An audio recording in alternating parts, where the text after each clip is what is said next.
Captain Park Do-hun stood on the bridge of his ship and watched Earth through the wide glass window. The blue planet looked peaceful from up here. It always did. He had served in the diplomatic fleet for 15 years, and every time he saw his homeworld, he felt the same quiet pride. Humanity had joined the Galactic Council 50 years ago. They were the newest species, the youngest members. Other races had traveled the stars for thousands of years before humans even discovered fire. But humanity learned fast. They built ships, made friends, and followed every rule the Council gave them. Do-hun believed in peace. He believed that if humanity stayed kind and patient, they would earn their place among the stars. His second-in-command, Lieutenant Kim Yuna, walked up beside him. She was younger than him by 10 years, but her mind was sharp like a blade. She never missed anything. "Captain," she said, "there is a strange message coming from the Council station." Do-hun turned to her. "What kind of message?" "They are talking about a quarantine. Something about a disease spreading on the outer colonies." Do-hun frowned. He had heard nothing about any disease. His wife and 2 children lived on the Sol orbital station, just above Earth. His mother lived on the Mars colony. If there was sickness spreading, he needed to know. "Contact the Sol station," he ordered. "I want to speak with my family." Yuna nodded and walked to the communication panel. But before she could send the message, every screen on the bridge turned red. Warning lights flashed. A sound filled the ship, a terrible alarm that Do-hun had never heard before. "What is happening?" he demanded. Yuna's face went pale. Her hands shook as she read the incoming data. "Captain, there's something in the atmosphere. On Earth, on Mars, on all our colonies. It is a bioweapon. It targets human DNA." Do-hun felt his blood turn cold. "That is not possible. Who would attack us?" The answer came on every screen.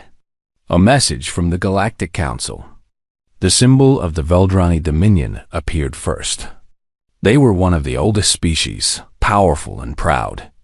They had always looked at humans with cold eyes. A Veldrani commander appeared on screen. His face was calm, almost bored. "To the humans of Earth and her colonies," he said, "the Galactic Council has determined that your species has grown too quickly. Your population threatens the balance of our systems. This is not punishment. This is correction. The process will be complete within 72 hours. Do not resist. Resistance is not possible." The screen went dark. Do-hun could not move.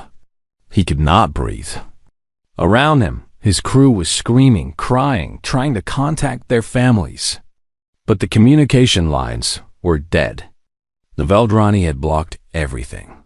For 3 days, Do-hun watched his world die. The bioweapon was perfect. It killed only humans. Animals survived. Plants survived. Buildings stood empty and clean. But the people inside them were gone. On the Sol orbital station, Do-hun watched through a telescope as the lights went out one by one.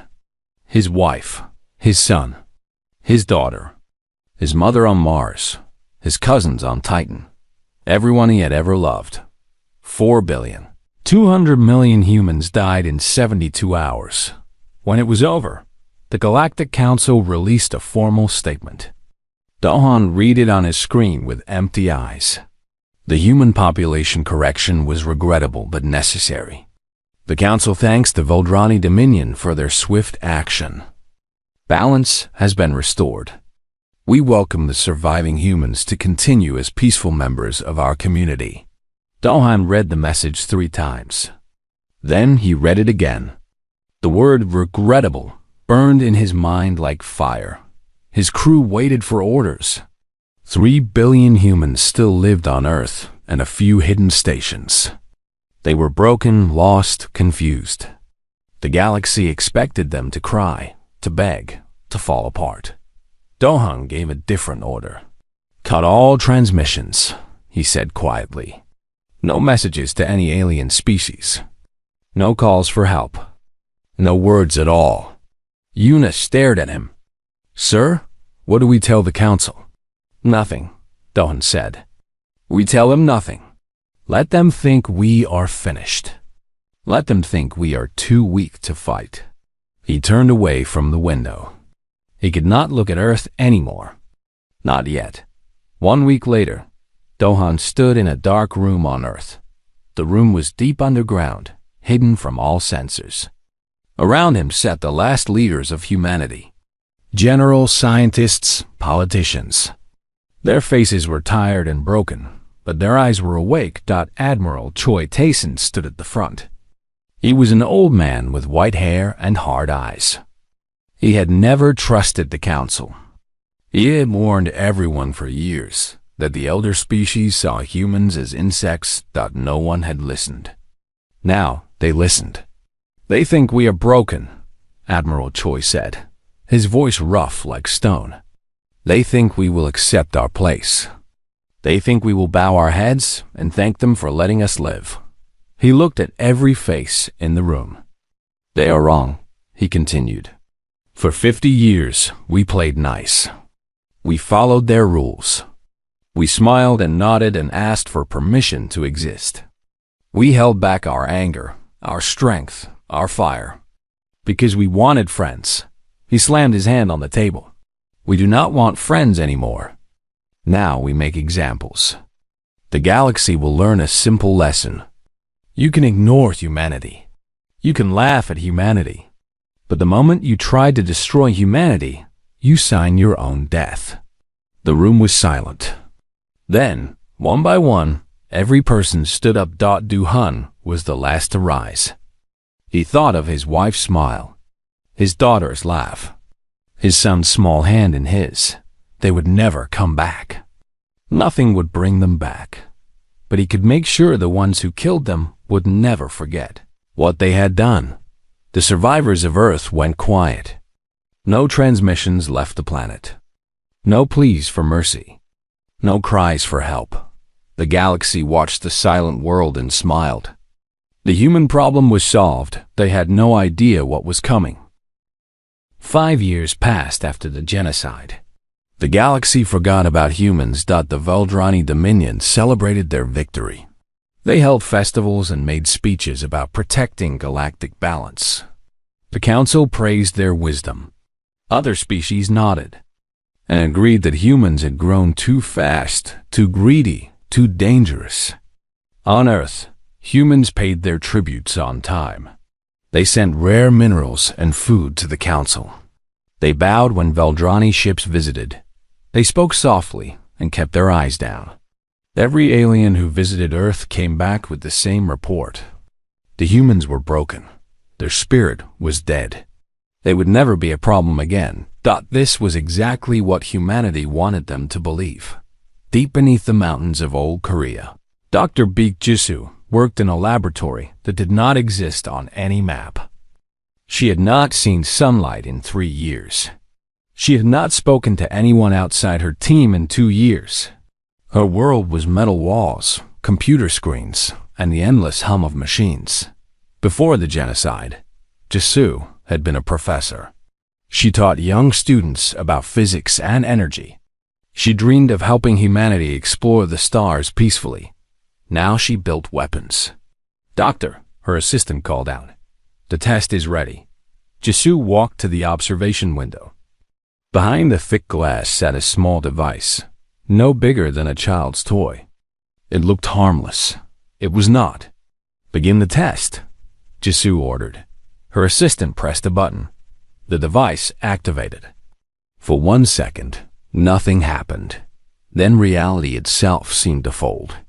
The air twisted, space bent, and the target on the other side of the room simply stopped existing. It did not explode or burn. It was just gone, erased from the universe. Jisoo wrote in her notes, "Reality Fold missile test successful." This was just one of many projects. In secret bases across Earth and hidden stations in dead space, humanity was building an arsenal unlike anything the galaxy had ever seen. II swarm fleets that could think faster than any living mind. Ships that could fold space and appear anywhere without warning. Armor that could survive weapons meant to crack planets. And the most terrifying project of all, something called the Silence Protocol. Jisoo never asked what the Silence Protocol was for. She did not want to know. While the scientists worked, others played a different game. Agent Lee Minho had lived among the Veldrani for 4 years. He spoke their language perfectly. He wore their clothes. He ate their food. He had even married a Veldrani woman who believed he was a member of a lesser species from the outer systems. Every night, while his wife slept, Minho sent encrypted messages back to Earth. Supply routes, defense positions, the locations of military bases, the names of commanders, the weaknesses in their ships. He was not alone. Over 500 human agents lived among the Veldrani and other council species. They worked as servants, traders, and low-level workers.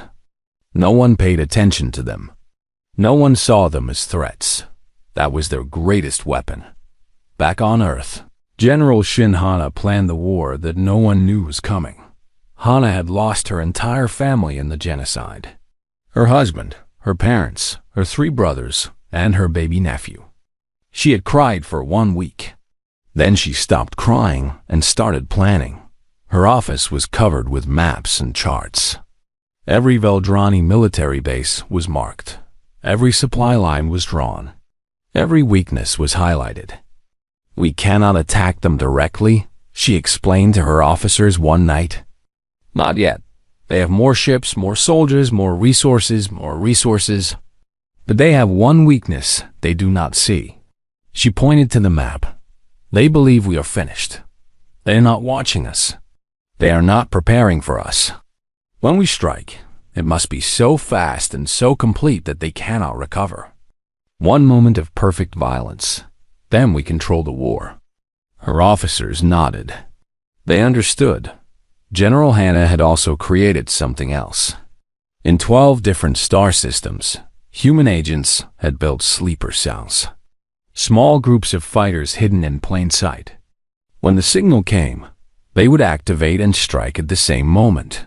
Across the entire galaxy. The Veldrani would not know what hit them. In the 5th year, Dr. Beek Jisoo made a discovery that changed everything. She had been studying the bioweapon that killed 4 billion humans. The Council had tried to destroy all evidence, but humanity had saved samples. Jisoo had spent 2 years learning how it worked. One night, she called General Hana to her laboratory. "I can reverse it," Jisoo said. Hana stared at her. "What do you mean?" "The bioweapon. I can make it target Veldrani DNA instead. I can kill every single one of them. Every man, woman, and child. Complete extinction in 72 hours. The room was silent.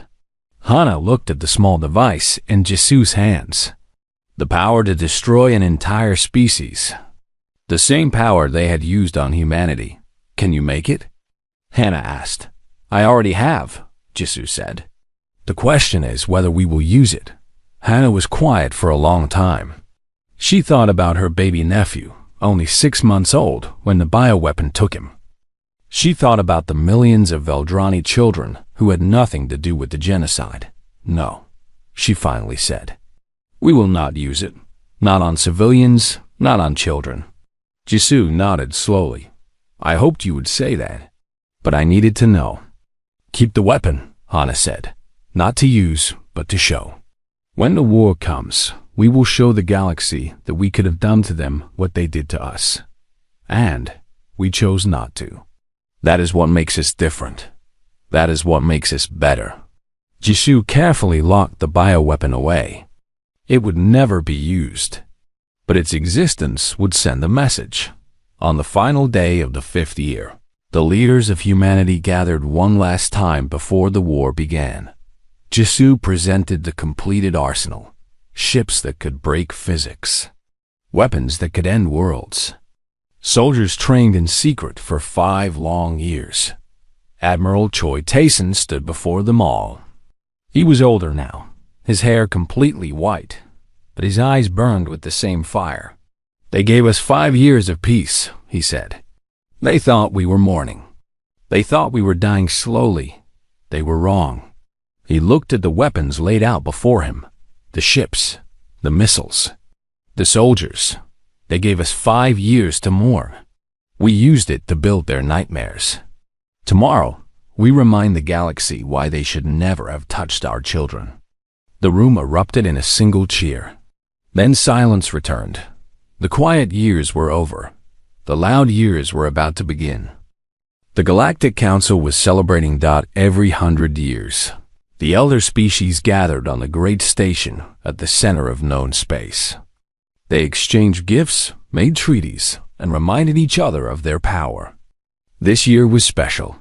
The Veldrani Dominion was being honored for their service to galactic stability. Everyone knew what that meant.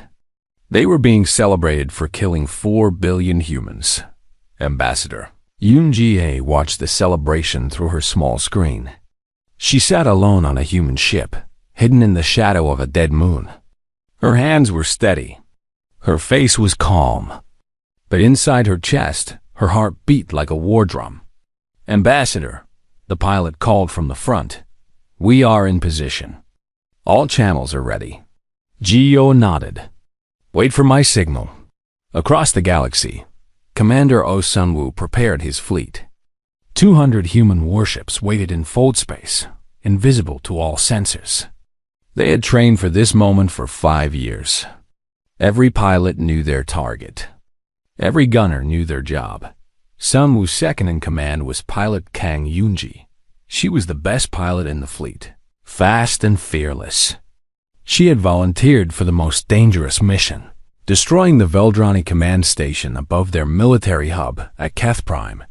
Yunji had lost everything in the genocide. Her husband, her parents, her 3-year-old daughter, Mira.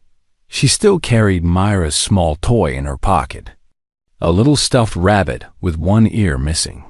"Commander," Yunji said, "the fleet is ready." Sung looked at his crew. Young faces and old faces. All of them had lost someone. All of them had waited for this moment. "Remember," he said, "no civilian targets. Military only. We are not like them. We do not kill children." His crew nodded. They understood in the Great Council Station. The celebration continued. The Veldrani High Commander stood on stage, accepting an award. He smiled and waved.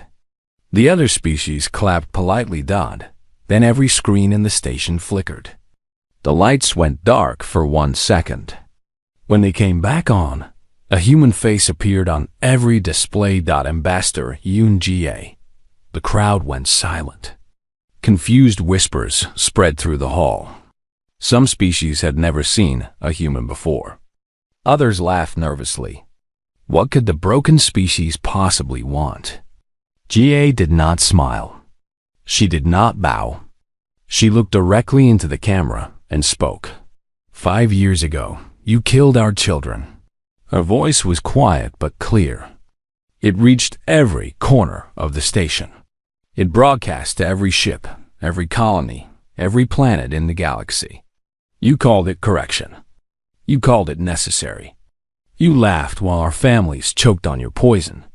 She pressed a button. Behind her, recordings began to play on every screen. Veldrani commanders joking about human deaths. Council members voting to thin the herd. Scientists discussing how quickly the bioweapon would work. "We saved these recordings," Jihei continued. "We saved every message, every order, every laugh. We wanted the galaxy to know the truth. You did not save yourselves from a threat. You murdered 4 billion innocent people because you were afraid of what we might become." The crowd was completely silent now. Some species looked horrified. Others looked away in shame. For 5 years, we stayed quiet. You thought we were broken. You thought we accepted our fate. You were wrong. She leaned closer to the camera. Humanity gave you 50 years of kindness. We followed your rules. We asked for nothing but friendship. You answered with genocide. So hear this now. There will be no negotiation. No mercy. No forgetting. You wanted us to be your quiet little pets. Instead, you created your worst nightmare. She stood up straight. This is not revenge. This is an introduction.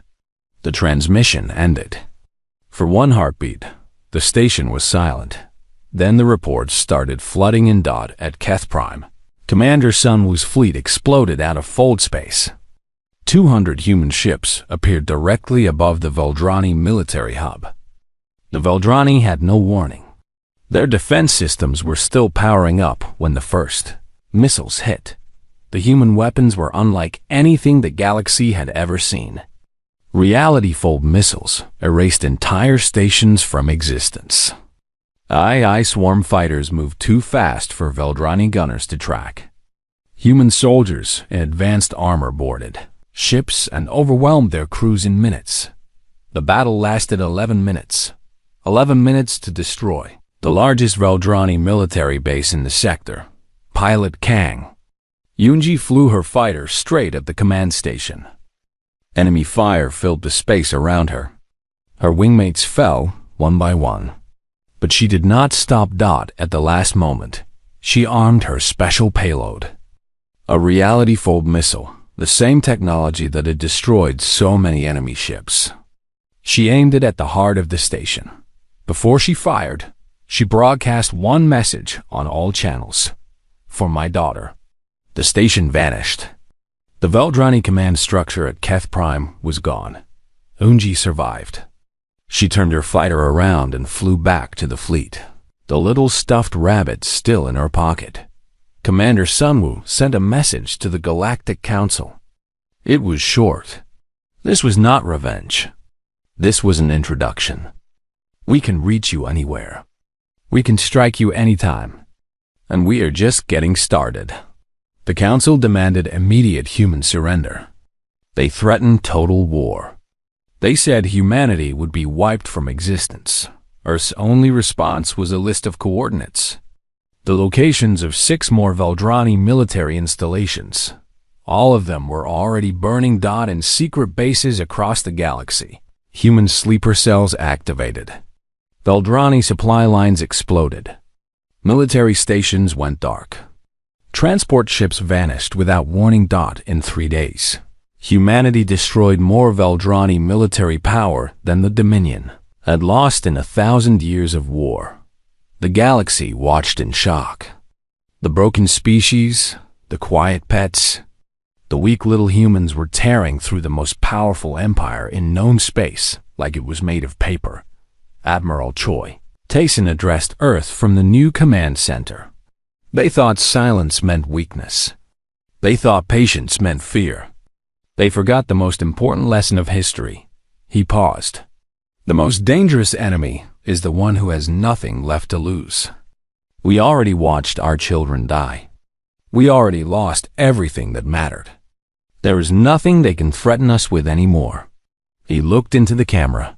But we are not like them. We do not kill innocents.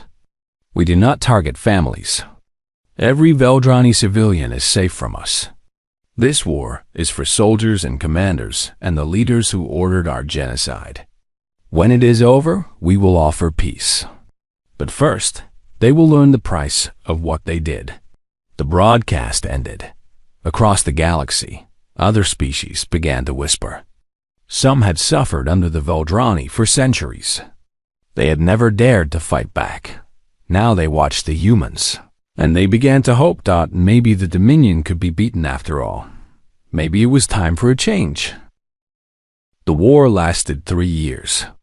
It was the most one-sided war the galaxy had ever seen. Fleet Admiral Park Doan, the same captain who had watched his family die from his ship's bridge, now commanded the entire human armada.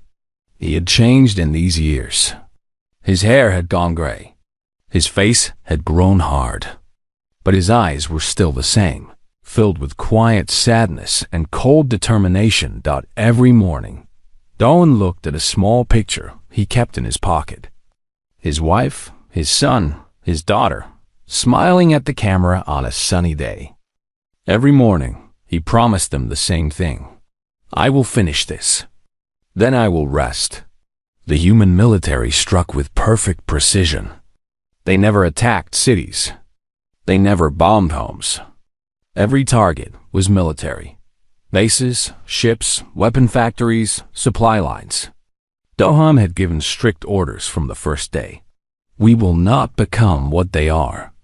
The moment we kill innocents, we lose everything we are fighting for. His soldiers followed this order without question.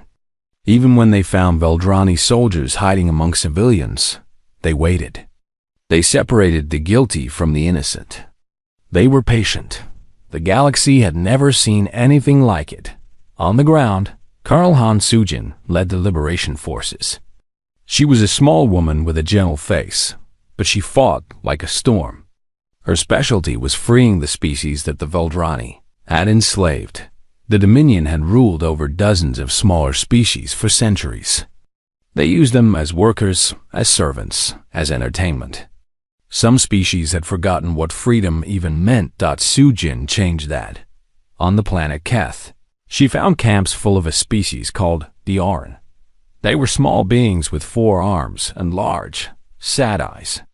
The Veldrani had used them for mining dangerous materials. Most Aran died before reaching 20 years old. Sujin walked into the camp with her soldiers. The Aran cowered in fear, expecting more violence. Instead, Sujin knelt down in front of the oldest Aran she could find.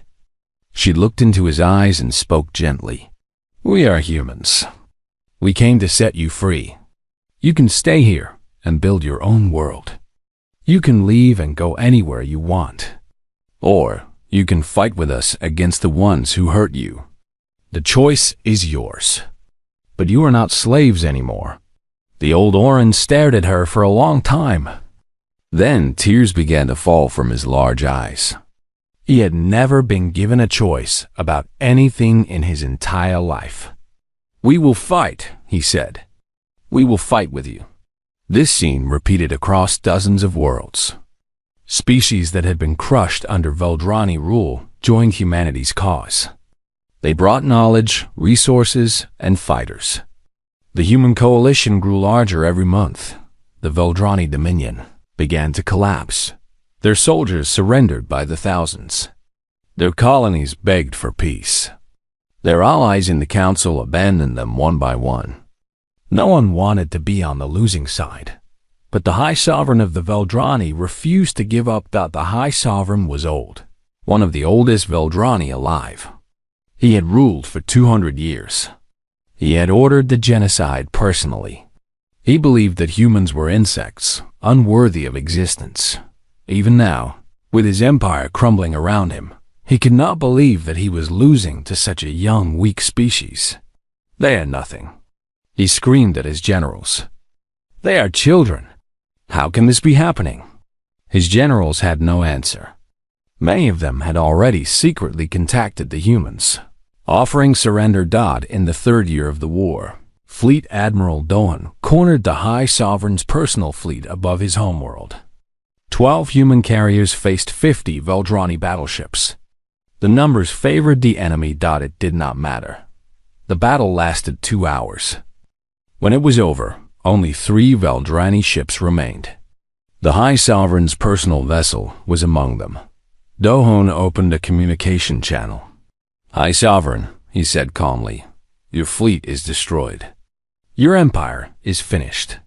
I am offering you one chance to end this war with honor. The High Sovereign's face appeared on screen. He was old and tired, but his eyes still burned with hate. Honor? He spat. You speak to me of honor? You are vermin. Your species should have been erased completely. I only regret that we did not kill all of you. Dohan was quiet for a moment. He thought about his family. He thought about 4 billion dead. He thought about every name carved into the memorial walls on Earth. I could use your own weapon against you, Dohan said. We rebuilt the bioweapon. We can target Veldrani DNA. I could kill every single member of your species in 72 hours. Your children. Your elders. Everyone. The High Sovereign's face went pale for the first time. But I will not, Dawn continued, because that is what separates us from you. We could have been monsters. We chose not to be. Your people will live. Your civilization will survive. But you will face justice for what you have done. The High Sovereign laughed bitterly. Justice? There is no justice in the galaxy. Only power. You are wrong, Dawn said. That is what you believe, because that is all you know. But we will teach the galaxy something new. Something better.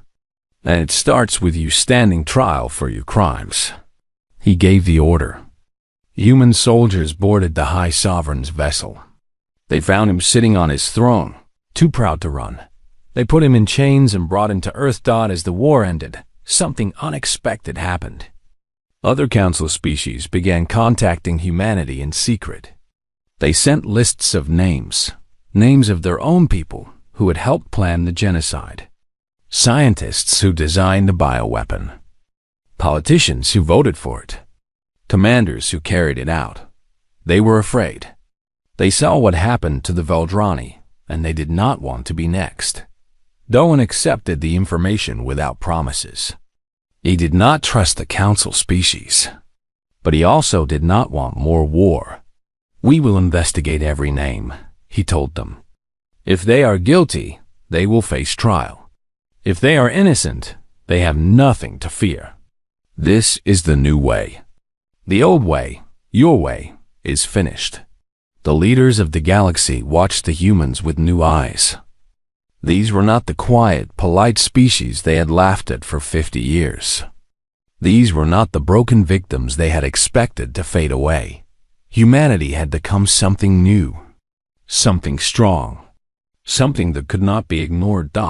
And somehow, despite everything, they had kept their honor. On the last day of the war, Colonel Sujin stood on a hilltop above a Veldrani city. The war was over. Peace was coming. But she felt no joy. Beside her stood an Oran soldier, one of the freed slaves who had joined her battalion. He looked at the city below. What happens now?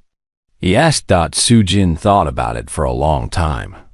Now we build something better, she said. Something that should have existed all along. A galaxy where no one has to be afraid. Where no species can murder another and call it policy. She looked at the sky, where human ships patrolled among the stars. We did not want to become warriors. They forced us. But now that we are here, we will make sure this never happens again. To anyone. Bjorn nodded slowly. He did not fully understand humans yet. But he was beginning to. They were strange creatures. They could destroy everything. They chose to protect instead. Maybe, he thought, that was the most dangerous thing of all. 1 year after the Veldrani surrender, the galaxy was a different place. The old Galactic Council was gone. Its great station stood empty, a monument to a failed system that had allowed genocide to happen. No one wanted to repair it. No one wanted to remember. In its place, humanity proposed something new, the Stellar Compact. Every species, large or small, old or young, would have equal voice. Laws would protect all people, not just the powerful.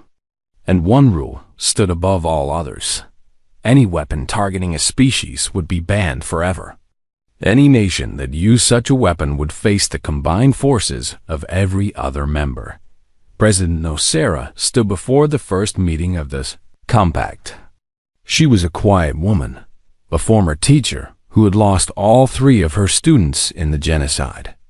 She had never wanted power. But humanity needed a leader who understood what they had lost and what they had become. We are not here to rule the galaxy, she told the gathered representatives. We are not here to replace one empire with another. We are here because what happened to us should never happen to anyone else. She looked at the delegates from dozens of species. Some had been enemies. Some had been allies of the Veldrani. Some had helped with the genocide. We could have demanded punishment. We could have burned your worlds as you burned ours. But that is not who we choose to be. We offer you a new beginning. Take it or walk away. The choice is yours. One by one, the species signed the compact. Some did it from fear. Some did it from hope. Some did it because they had nowhere else to go. But they all signed. While the compact formed, Justice Quan Deho finished his work. He was the chief prosecutor of the War Crimes Tribunal, a court created to judge those responsible for the genocide. 847 individuals faced trial. Veldroni commanders who gave orders. Scientists who built the bioweapon. Council members who voted for population correction. Soldiers who laughed as humans died. The trials lasted 6 months. Every piece of evidence was examined. Every accused had the right to speak. Some showed regret. Most did not.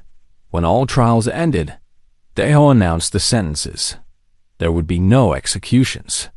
The galaxy was shocked. After everything humanity had suffered, they expected rivers of blood. They expected revenge without end. Instead, Deho explained the punishment. These criminals will serve witness terms, he said. For the rest of their lives, they will travel to every human memorial, every mass grave, every empty colony. They will learn every name. They will hear every story. They will understand exactly what they destroyed. He paused. Death is easy. Understanding is hard. We want them to live long enough to truly know what they did. And we want the galaxy to watch them face that truth, year after year, until they die. Some called it weak. Some called it genius. But no one could argue that it was unjust. The first criminals began their witness tours within months. Cameras followed them as they walked through memorial halls, reading millions of names. Some broke down crying. Some remained cold. All of them were changed. President Sarah addressed the galaxy one final time after the sentences were announced. We did not want empire, she said. We did not want war. We came to the stars hoping to find friends. You taught us that kindness can be mistaken for weakness. We will not make that mistake again. She looked directly into the camera. But know this, humanity protects. Any species facing extinction, any people being slaughtered, call for us. We will come. Not because we are conquerors, but because we remember what it feels like when no one answers. The broadcast ended. Across the galaxy, billions of beings from hundreds of species heard those words. Some felt fear. Some felt relief. Some, for the first time in their lives, felt hope. Young cadet Imhajun was only 7 years old when the genocide happened. He remembered very little of that day. Just his mother's face, telling him to hide in the shelter. Just the sound of her footsteps running away, then silence. He never saw her again. Or his father. Or his little sister. He was raised in a military academy, one of many orphans who had nowhere else to go. He trained every day, studied every night, and never forgot what he lost. Now he was 17, about to graduate as a junior officer in the Human Defense Force. It was a cold morning on Earth, and he stood before the memorial wall in the center of Seoul. The wall stretched for kilometers. It contained every name of every human who died in the genocide. 4,200,000,000 names, each one carved into black stone. Hajun found his family section. His mother, Soyang. His father, Jaewon. His sister, Haran, who was only 4 years old. He placed 3 small flowers at the base of the wall, one for each of them. I graduated today, he whispered. I wish you could see me. He stood there for a long time, not speaking, not moving, just remembering. Then he heard footsteps behind him. He turned and saw a young alien standing there, an Orin with 4 thin arms and large, careful eyes. May I stand with you? The Orin asked quietly. Hajun nodded. The Orn walked forward and stood beside him, looking at the wall. "I am Kel," the Orn said. "I am a cadet at the academy. Your soldiers freed my parents from a Veldrani mining camp. I am the first of my kind to attend a human school." Hajun looked at him. "Why did you come here?" Kel thought for a moment. "Because this wall is not just about your people. It is about what happens when the galaxy looks away. My people suffered for centuries, and no one came. Your people died by the billions, and no one came. Now you have made sure that will never happen again." He looked at Hajun with those large, sad eyes. "I want to be part of that. I want to make sure that when someone calls for help, there is always an answer." Hajun felt something warm in his chest.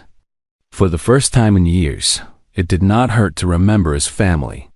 It felt like purpose instead of pain. "Then we will do it together," he said. They stood side by side, human and Orin, looking at the wall of names. On the bridge of the flagship, Admiral Park Dohan received a priority message. A distress signal from a distant system.